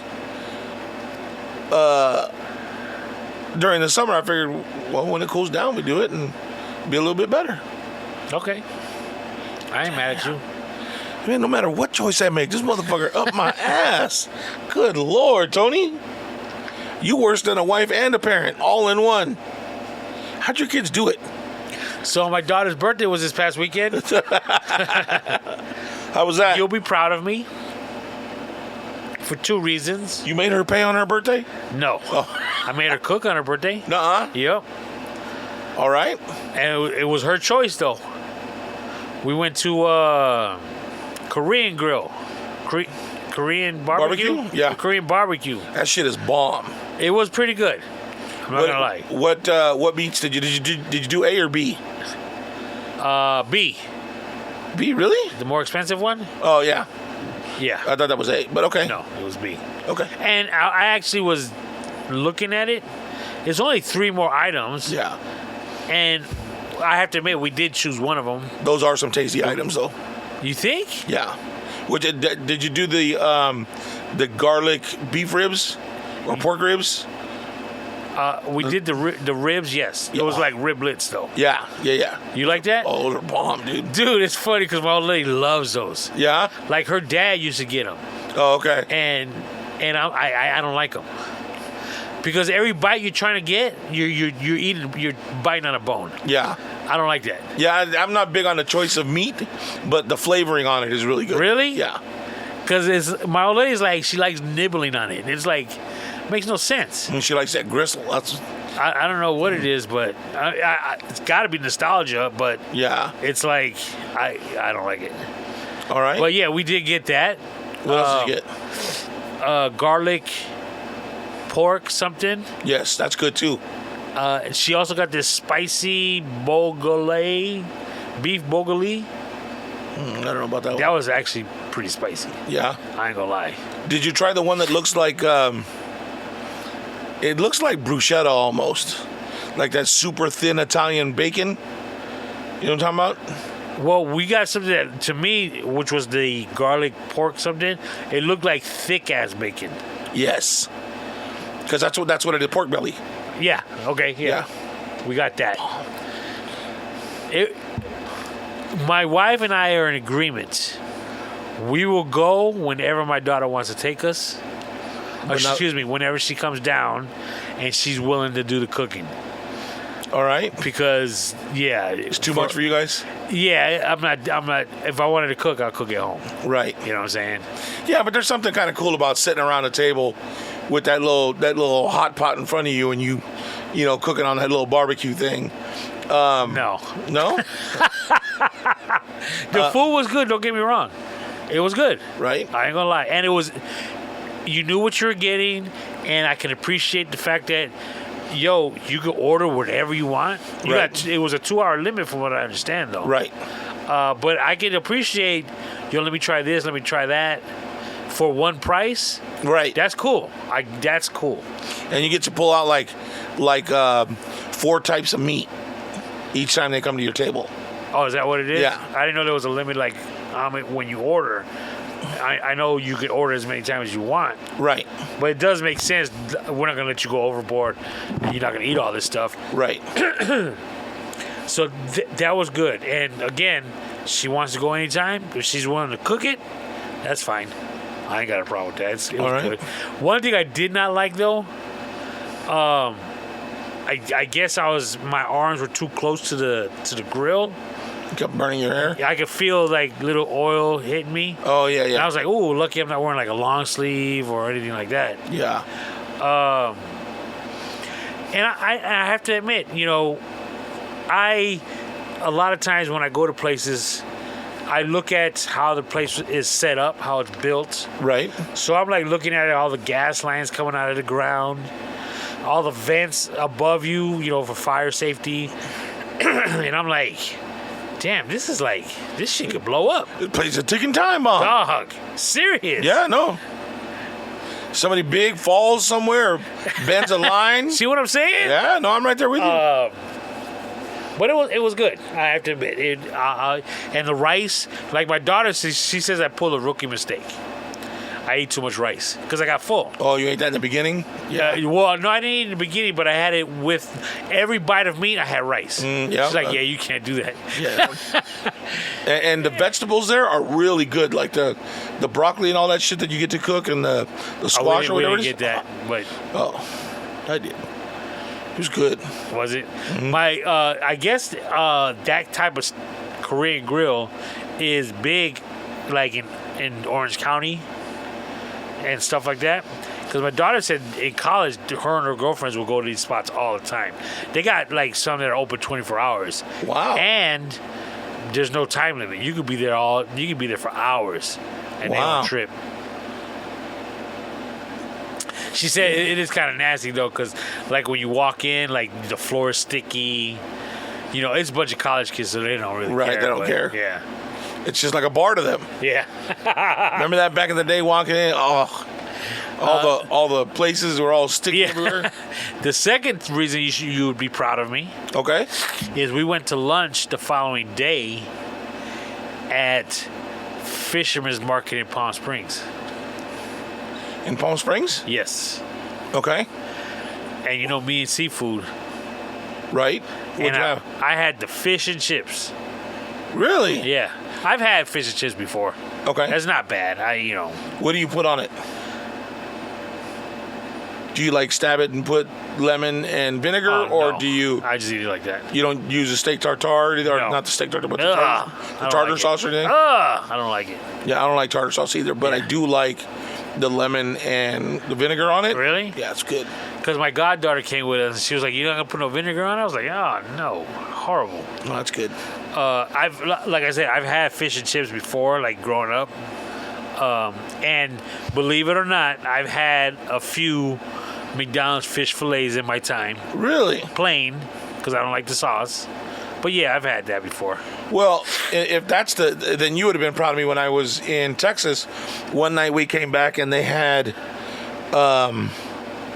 I can't even remember what they served something, and they had fillets of fish. I mowed through that fish. I wanted to go back and get another one. Like, God, that was some delicious fish. Fillet of fish, like breaded and stuff? No, it was just like a grilled fish? Mm-hmm. And it was really, really good. Like you knew you were eating fish, but it wasn't that, ooh, that was fish. Right. You know what I mean? Because I can't do that. Ooh, that's fish. But just that really light flavor. It was good, dude. Really, really good. What else did you try? Anything else? So you ate fish and chips? Fish and chips, yeah, that was it. No new fancy drinks? No. Really? Yeah. And I was really happy about this spot because I don't know if you ever heard of a Stubborn soda. It's a company called Stubborn, a brand. Yeah, it's like a baby blue and white, right? If I remember That's correctly, one of the flavors, which is the flavor I like, is agave vanilla. Okay. And dude, I tear that up. And they had a machine there for that soda. And you were tearing it up? Yeah, I was like, I had more of that than I did the food. That's fucking hilarious. But still, it was. I would go again. Really? Yeah. All right. But next time, I have to be honest. I'll probably try a chicken sandwich. They also have burgers. They also have like a steak. I'm trying to remember. I went to one that is, I want to say, it's like where Michael's is at in Palm Desert. Okay. But it's up back in that little corner. Like, you got to know where it's at to be able to go. Like, well, I think because the Fisherman's Market, I think there's 3 locations. Okay, so I think it's the same place. That shit was pretty bomb, dude. Yeah. They had a really, really good array of stuff. But I'm like you. I like breaded shrimp, cool. Shrimp cocktail, cool. Some breaded cod or tilapia, cool. That fucking ahi, bye-bye.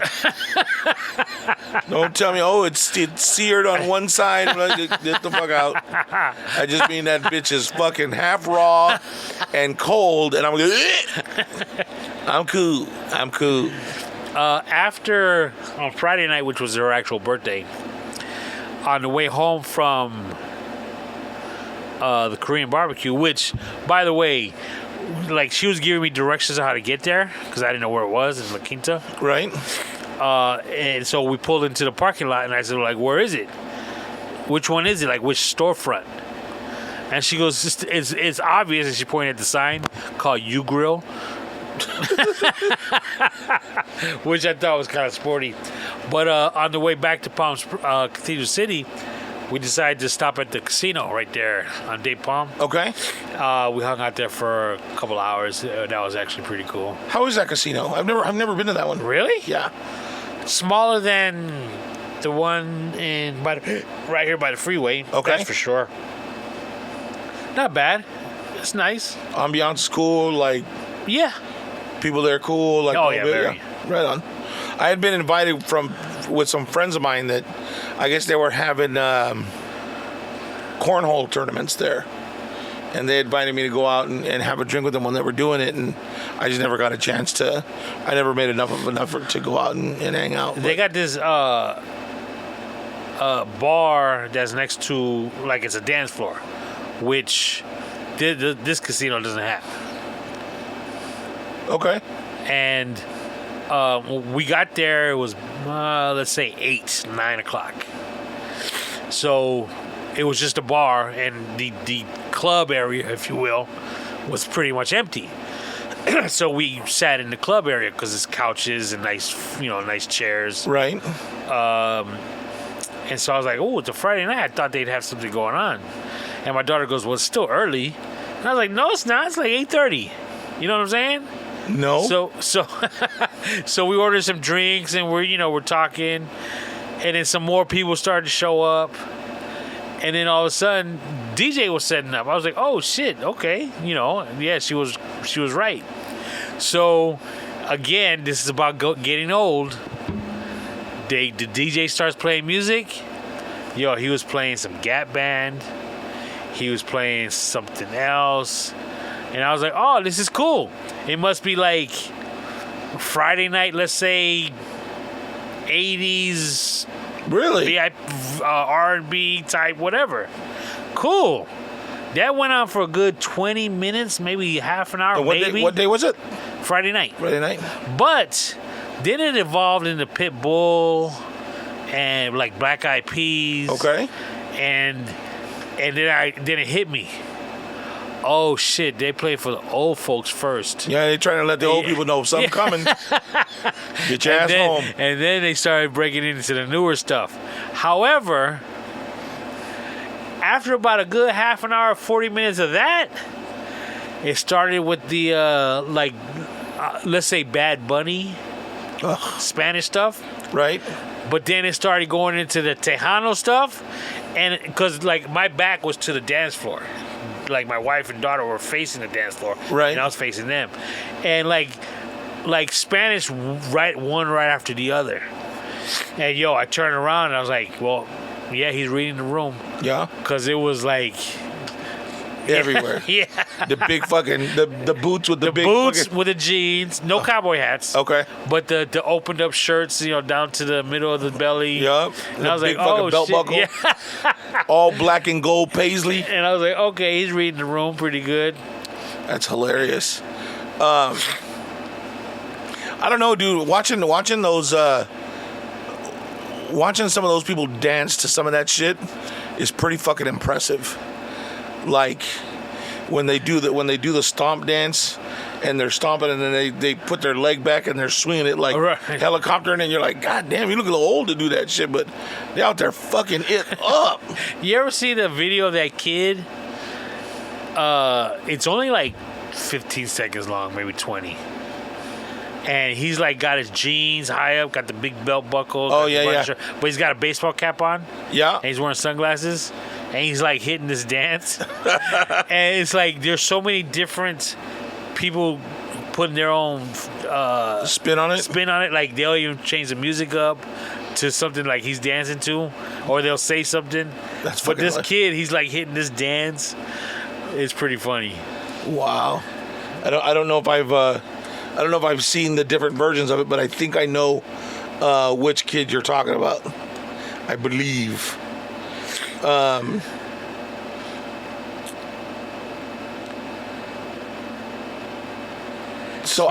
What? Speaking of videos, for a while there, I was watching. You know how again you start watching one particular subject and they start sending you stuff, right? So I don't know what brought me to this, but I started watching these videos of, I think they're called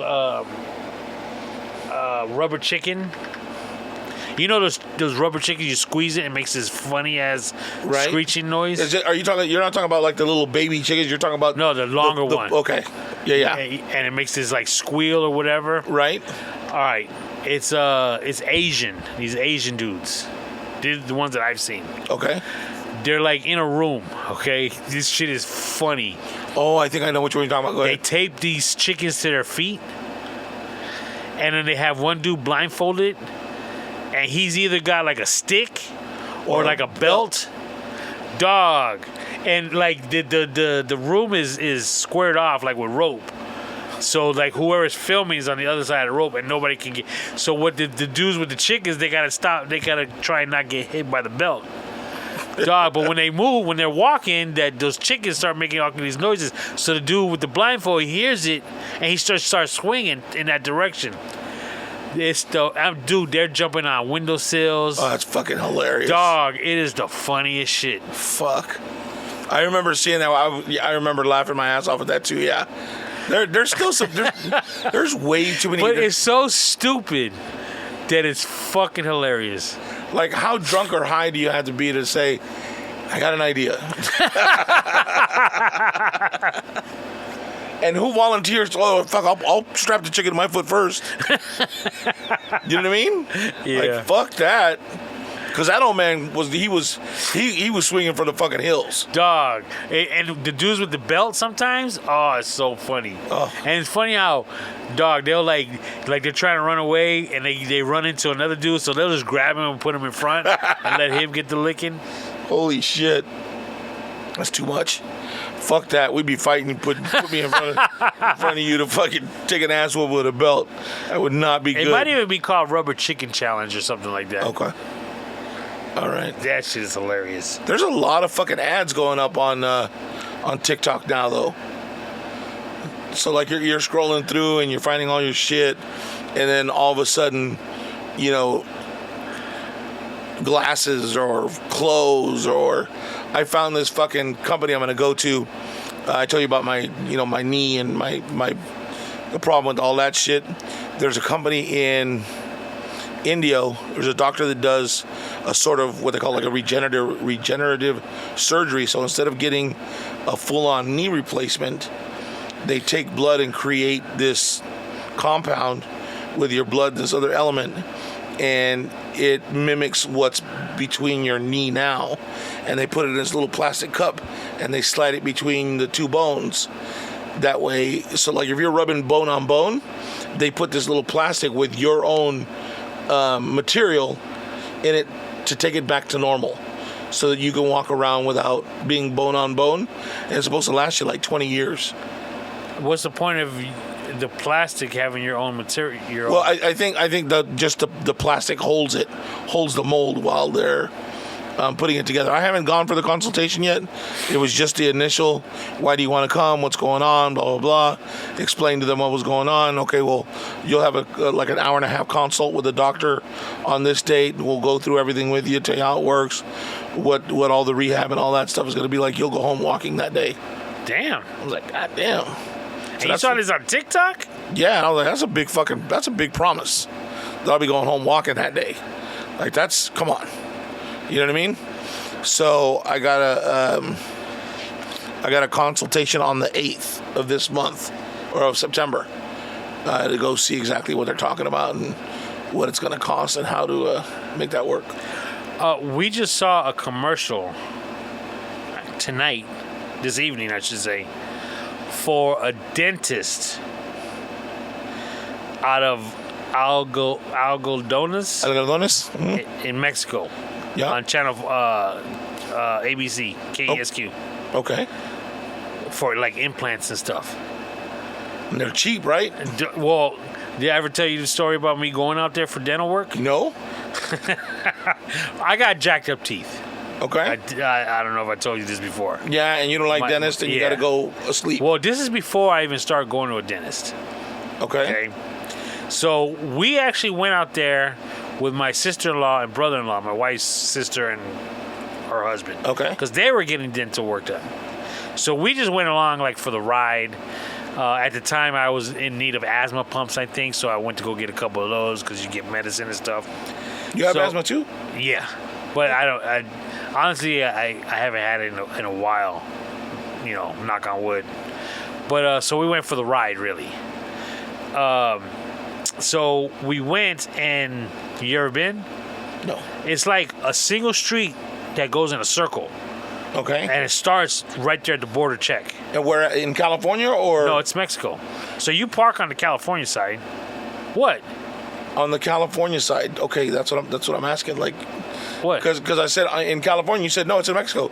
I know. Yeah, Algodones. I know Algodones is in Mexico, but are you talking about? Is it from California that you were going, or was it Arizona? Oh yeah, from California. Okay, go ahead. So you park on the American side, of course, and you walk, and where you step into Mexico, you can either go left or right. Okay. Well, it's just a circle that you're making. So it doesn't really matter. For the most part, if I remember right. Okay. Yeah. So we go to their dentist or whomever it was that they were seeing, and I don't remember exactly how this, because I don't even think we had kids yet, or if we did, they were in school. Anyways, so we were waiting, and they were like, "You guys want to get your teeth cleaned?" You know, the people working there. And my wife and I looked at each other, well, how much is it going to be? And it was like cheap. And we were like, yeah, sure. Why not? You know, we're here. Right. So they brought us into the room. Admittedly, wasn't the cleanest place in the world. But, you know, there's so many Americans here. and there's so many dentists and doctors. Right. It's just okay. It's not the cleanest, but it's got to be good. Right. So my wife and I, we were actually getting done at the same time, like a chair apart. And the dentist that was working on me, of course they only speak Spanish. So she's asking me, she's like, "Do you smoke?" And I was like, "No." And she goes, "You don't?" And I was like, "What the fuck?" Oh shit. Dude, she was pulling all kinds of black shit out of my mouth. Yeah, it was bad, I have to admit. But that was the first and last time we ever went, because it's a drive, kid. It's a drive to get out there. A couple hours. A couple hours, right? Yeah.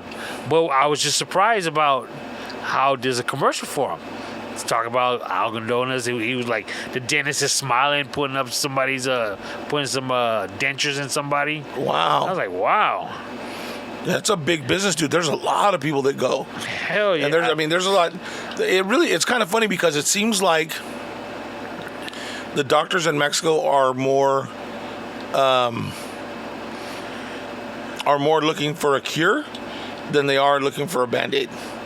And what I mean by that is the doctors out here want to give you medicines to mask the problem, and Mexico's doctors want to give you shit to clear the problem up. Does that make sense? Yeah. So it's kind of weird, and the fact that there's certain medicines you can go there and get over the counter that you can't get here. Yeah, dude, like I said, my asthma pumps when I was needing them. When I went on my annual cruise, Yeah? I used to get like a 6-pack. Really? Because you just buy them, no problem. Wow. Ventolin, whatever it was called. What? Ventolin? Oh, I thought you said insulin. I was like, bro, that's diabetes. That wouldn't. Yeah, because it's like, what's the other one? Albuterol? Albuterol? Something Possible. like that? Huh.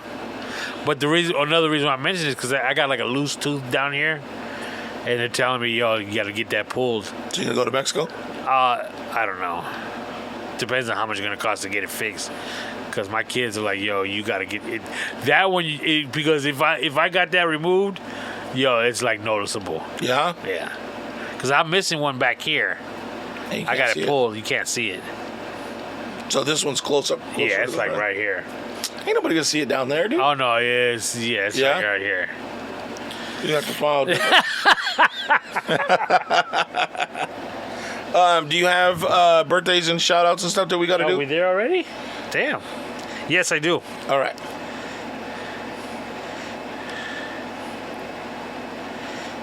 I know there's probably a lot of people that got left in the lurch with us being off. Of course, my daughter's birthday was Friday. Happy 25, quarter of a century old. Woo. Yeah. My brother's wedding anniversary is the 4th of September. Nice. So he's going to be married 24 years. Wow. 4th of September. Happy anniversary. Happy anniversary. On that same day, the 4th, my niece's baby daddy, David, Okay. he's turning 39. Wow, the big 3-9. Happy birthday, David. On the 5th, the following day, we got a double whammy. Okay. Robert and his wife, Des, on the 5th, which is what day of the week? That would be Tuesday. Okay. Next Tuesday, to be exact. 30-year wedding anniversary. Wow. And they're younger than me. They're younger than you. I'm sorry. Wow. Congratulations, 30 years. guys. Wow. Congratulations. But it also doubles as her birthday. Okay. So it'll be her birthday that day as well. And that's on the 5th. Correct. Okay. So next Tuesday. So everyone make sure to hit them up. I know Luis tries to steal my thunder sometimes by texting that stuff early. Yeah, get out from under. Yeah. But that'll be it. That's it. That's it. Cool. It's a good look. All right. So September's going to be packed with birthdays because we're like the real New Year's babies, and more us that are like towards the end of the year, or towards the end of the month. So just keep an eye out for that. Hey, thank you guys for checking in. Appreciate it. We're going to try to get back on track to be more once a week again. but things happen, and sometimes we can't. But we appreciate you guys following up. By the way, I want to say thank you to all the people from Hawaii that took the time to listen to the podcast, that were in the class with PSI 7 with me. I really appreciate you guys doing that. Also, dude, I never met anybody in Texas when we were there. Like, none of the people that were there on this retreat were from Texas. We had 7 downloads from Texas, and I wore the shirt, the podcast shirt, like three different times. I wore it at the airport both times, and I wore it a couple of times at the retreat, but I don't ever remember. They may have all gotten together and listened together there at the hotel, because a couple of the guys stayed a couple of extra days after the retreat, stayed there in Texas, so they might have gotten together and be like, oh, let's see what this fool's all about or whatever. But again, thank you guys for checking it out. We had a download from the Ukraine this last month. Yeah. So very exciting. We appreciate you guys listening and giving us a chance. And we'll see you guys next week. Thank you. Love you. Bye.